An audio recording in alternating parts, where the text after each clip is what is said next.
આજ મારા ઘરે ખાવામાં દહીં હતું, દહીંની તિખારી હતી અને ભાખરી.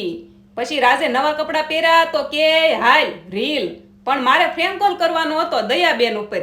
જો એનો ફૂલ વિડીયો અમારી આ ચેનલમાં આવી ગયો છે, જોઈ આવજો, મજા આવશે. હા, અને અમારે રાજને નવા કપડાં પહેરે એટલે એને શાંતિ ન થાય, ફોટા પાડવા અને રીલ બનાવવી.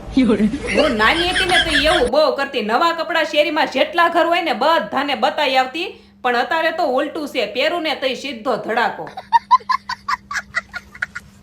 ત્યાં તો અમારા બેન આવી ગયા. પછી અમે ત્રણેય મસ્ત મસ્ત રીલ શૂટ કરી, ફોટા પાડ્યા અને પછી હું કાંઈ નહીં, ગરમી થઈ ગઈ. અને હવે આપણે આવું બહુ નથી ખાવાનું, ન ખવાય. પછી જો મારા જેઠાણી આવેલા હતા ને તો મેં એને દાબેલી બનાવીને ગરમ ગરમ ખવડાવી. કેવી મજા આવે, કોક તૈયાર આપે તો ખાવાનું. પછી પાછા મમતા ભાભી બેહવા આવ્યા થા તો એને પણ દાબેલી ખવડાવી. અને આજ કમેન્ટમાં કહેજો તમે નવા કપડાં પહેરો તો એ ફોટા પાડો કે. તો મળીએ નેક્સ્ટ વિડીયોમાં. જય દ્વારકાધીશ. Like, share, subscribe.